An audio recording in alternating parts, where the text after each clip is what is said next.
Brewers log, July 26, 2026. So tonight, I managed to get 2 gallons racked. I got the Turbinado Sugar Cider that I made on Big Brew Day. It has now been racked. It came out as a 990. I back-sweetened it all the way up to a 1.00, maybe a 001. And so that we found that it was a little too dry, so I ended up back sweetening it up a little bit with allulose. And I think I like the way where it's at right now. Oh, I did put a little bit of low birch cider back into it when I was added allulose. It was 1/3 of a cup of allulose, and then I brought the cider back up to the bottom of the 1 gallon mark. So that's what I ended up doing on that because it was a little too dry, and I think the average taste would prefer it about a 1.0. So then for my Mountain Dew mead that was made with Cooper honey that I did on Big Brew Day, I racked it. It came out as a 994. Then when I was testing it, I decided it needed a little sweeter because you didn't really taste the Mountain Dew. You tasted the honey. You could taste some of the lemon lime to it, but it didn't taste like Mountain Dew. So I back sweetened it all the way up to 1.00. Oh, I'm surprised I was able to get both of these to 1.00 with just at 1/3 of a cup of allulose, but that's what seemed to have worked. I'm not sure if that's where I'm going to keep the Mountain Dew or not. I'm going to try it in another couple of days is after it's set there for a little bit and decide if I want to take it all the way up to a 1010 like the other one that's in the keg that I really like right now, or if I'm going to leave it as a 1.0. But I figure I'll let it sit for a couple of days, and I don't need to really get it into the kegs until the end of this week so that it's ready for me to take to customer appreciation at Bacchus and Barleycorn, and that is on the August 8th. So that's I've got a little time to figure that out. Right now, it's going to sit for a couple days. I'm going to see what happens with it. I expect the cider will definitely bubble a little more just because of the fact that I added more sugar to it along with the allulose.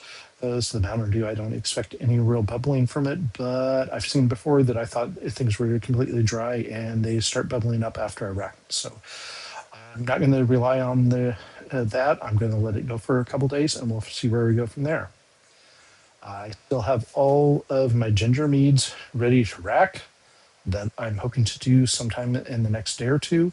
I would like to take some of this over to Mead Day next weekend and have some of the other mead makers taste it and tell me what they think of it with the heather, without the heather, 1 cup versus half a cup, and see what they think. So that's definitely my goal for tomorrow night. I was hoping to get it done tonight, but I also knew that I needed to get some of these other ones done. I do have a honey ginger back there in the corner that has no date on it, just like the my ginger meads have no date on it. So I don't know when I started these, and I'm gonna have to go through the videos and figure that out. So that's not a good thing to not date your stuff, so you really don't know how long they've been sitting here. All of these are perfectly clear, or the clear as I want them to be. So I'm definitely happy with them. I did move them a little bit, so that's why they're a little more cloudy, but that's not cloudy at all when it comes to meads, especially as cloudy as they were before. I do have my brown sugar a cider that was started on 6/26. So I guess it's exactly a month today. It hasn't been bubbling much at all in the last few weeks. So I'd say it's definitely ready to rack, and it should be ready to go into kegs. I think I'm going to probably put it into kegs, or when I rack it, I may end up adding more cider back into it and more sugar to definitely make sure that it's a little sweeter. But we'll see what when I test the gravity on it and where it's at. But that's for another day. And if that sits for another month, I'm not as worried about it. My gingers are probably going to take priority over anything else on the cabinet.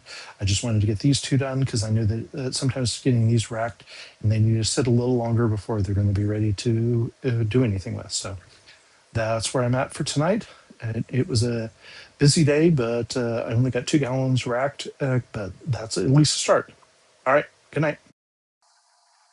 So for my Big Brew Day, a Turbinado Sugar Cider that I made, it looks like it is coming out as a perfect 0.990.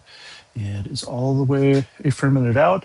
It started out as a 1084. So this is going to be a little higher alcohol than some of my normals, but I also think that because of the temperature, that may not be totally accurate because right now down here in my bomb shelter, it is 71 degrees. And it was about 80 degrees when I took the first one there. So I'm going to guess I can probably drop off at least 1%, if not 2%, and alcohol, but we'll see what it comes out and how it tastes like. So, but definitely it is a 0.990 for my Turbinado Sugar or cider that I started at Big Brew Day.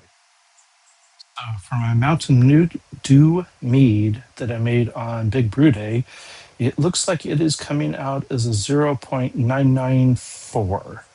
At least I think, I know that I can see the first line, and I believe that's right on the second line. So I'm going to call this one a 0.994. This is the mead that I made on Big Brew Day. Let's zoom out. That's really hard to see it that close. And here we go. So it started out when I was at the place on 502. Looks like I wiped off some of it.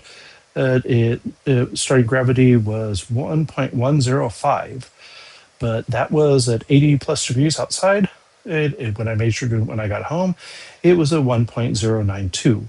So I'm going to base it off of something about in the center, but because I mean, that's still more than 10 points.